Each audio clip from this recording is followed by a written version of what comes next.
మీరు ఎప్పుడైనా మీ శ్వాసను గమనించారా? మీరు శ్వాసను గమనిస్తే మీరు అది షాలో బ్రీతింగ్‌గా ఉందా? డీప్ బ్రీతింగ్‌గా అన్నది ఒకసారి గమనిస్తే మనం మోస్ట్ ఆఫ్ ది టైమ్స్ మనం స్ట్రెస్‌కి గురైనప్పుడు, యాంక్సైటీకి గురైనప్పుడు లేదా నర్వస్‌గా ఉన్నప్పుడు మన మనం చాలా షాలోగా తీసుకుంటూ ఉంటాం. ఎప్పుడైతే మనం రిలాక్స్ మోడ్‌లో ఉన్నామో అప్పుడు డీపర్ బ్రెత్స్‌ని మనం తీసుకుంటాము. డీప్ బ్రీతింగ్ తీసుకున్నప్పుడు మనం ఈ డయాఫ్రామాటిక్ బ్రీతింగ్ అనేది జరుగుతుందనమాట. అబ్డామినల్ బ్రీతింగ్ అన్నది. ఒకవేళ మనం ఏదైనా నర్వస్‌గా ఉన్నప్పుడు మనం ఇది షాలో బ్రెత్స్‌గా తీసుకుంటూ ఉంటాం. దానివల్ల మనకు బ్రీతింగ్‌లో అన్నది కూడా తేడాలు ఉంటాయన్నమాట. ఈ డయాఫ్రామాటిక్ బ్రీతింగ్ ఎందుకు చేయాలి?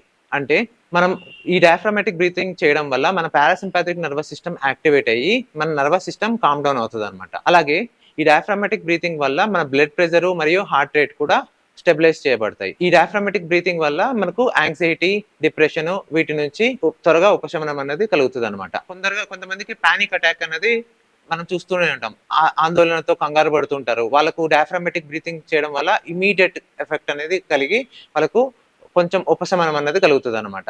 ఎలా చేయాలి? ఈ డయాఫ్రామాటిక్ బ్రీతింగ్‌ని ఎలా చేయాలన్నది ఇప్పుడు మనం చూద్దాం. వీటిని మనం పడుకొనైనా చేయొచ్చు లేదా ఇలా అప్రైట్ పొజిషన్‌లో కూర్చొని కూడా మనం చేసుకోవచ్చు. ఈరోజు మనం ఎలా కూర్చొని చేసుకోవాలో చూద్దాం.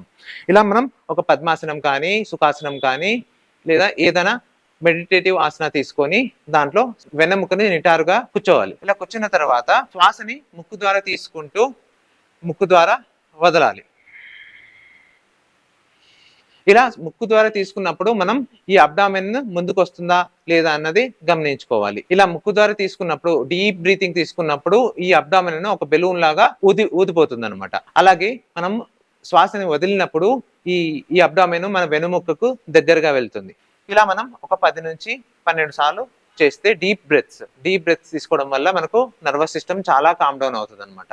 ఒకవేళ మీకు కావాలనుకుంటే మీరు మన అబ్డామెన్ ఒక చెయ్యిని మన అబ్డామెన్ మీద పెట్టుకొని మనం ఈ శ్వాసను గమనించుకోవచ్చు. ఇన్‌హేల్ చేస్తూ ఎక్స్‌హేల్. ఇన్‌హేల్ చేసినప్పుడు మన ఉదర భాగం ముందుకు రావడాన్ని మనం గమనించవచ్చు. ఎక్స్‌హేల్ చేసినప్పుడు మళ్ళీ ఉదర భాగం మళ్ళీ వెన్నెముక వైపుకి వెళ్ళడం మనం గమనించవచ్చు. అలాగే ఒకవేళ ఈ డయాఫ్రామాటిక్ బ్రీతింగ్ ఆస్తమా ఉన్న వాళ్ళు లేదా సిఓపిడిలో బ్రాంకైటిస్ ఉన్న వాళ్ళు చేస్తున్నప్పుడు వాళ్ళకు ముక్కు ద్వారా తీసుకొని ముక్కు ద్వారా వదలడం అన్నది కొంచెం సమస్యగా మారచ్చు. అలాంటప్పుడు ఏం చేయొచ్చు అంటే వాళ్ళు ముక్కు ద్వారా తీసుకొని డీపర్ బ్రెత్ చాలా దీర్ఘంగా తీసుకొని నోటి నుంచి మనం వదలొచ్చు ఇలా.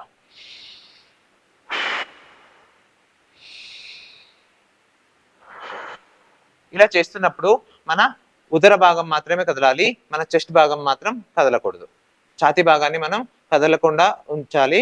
మన ఉదర భాగం మాత్రమే కదిలేలా చూసుకోవాలి. ఇలా.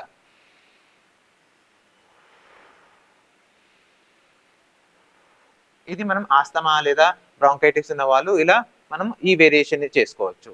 లేదా నార్మల్‌గా మనం ఎవరైనా చేసుకోవాలి అనుకున్నప్పుడు మనం ముక్కు ద్వారానే తీసుకొని ముక్కు ద్వారా గాలిని వదలడమే శ్రేష్టమైన పని. ఈ డయాఫ్రామ్ బ్రీతింగ్ వల్ల ఏ సమస్యలు తగ్గుతాయి? డయాఫ్రామ్ బ్రీతింగ్ వల్ల మనకు నర్వస్ సిస్టమ్ కామ్ అవుతుందని చెప్పాం కదా! పారాసింపాథిక్ నర్వస్ సిస్టమ్ కామ్ అయ్యి మనం కొంచెం పీస్‌ఫుల్‌గా ఉండగలుగుతాం అన్నమాట కాసేపైనా. రెండవది ఈ హై బ్లడ్ ప్రెషర్ ఏదైతే ఉంటదో వాటిని తగ్గించడానికి ఈ డయాఫ్రామాటిక్ బ్రీతింగ్ అనేది చాలా ఇన్‌స్టంట్‌గా చాలా ఉపయోగపడుతుందన్నమాట. అంటే మనకు హై బీపీ ఉంటే మనం కొంచెం బీపీని కంట్రోల్ చేసుకోవడానికి కూడా ఈ డయాఫ్రామాటిక్ బ్రీతింగ్ అనేది ఉపయోగపడుతుంది. అలాగే యాంక్సైటీ నర్వస్‌నెస్ కానీ, యాంక్సైటీ కానీ, డిప్రెషన్‌లో ఉన్న వాళ్ళు కూడా ఈ డయాఫ్రామాటిక్ బ్రీతింగ్ చేయడం వల్ల చాలా ఉపయోగకరంగా ఉంటుంది. అలాగే ఇందాక చెప్పినట్లే పానిక్ అటాక్స్ ఉన్న వాళ్ళు ఎవరైనా చేసుకోగలిగితే తొందరగా మనకు వాటి నుంచి రిలీఫ్ అవుతామన్నమాట. ఆ పానిక్ ఇప్పుడు ఏదైనా సందర్భంలో పానిక్ అవుతూ ఉంటాము. వాటి నుంచి మనం బయటపడడానికి ఈ డయాఫ్రామాటిక్ బ్రీతింగ్‌ని మనం చేసుకోవచ్చన్నమాట. ఇలాంటి మరిన్ని వీడియోల కోసం మనం నెక్స్ట్ ఎపిసోడ్‌లో కలుసుకుందాం.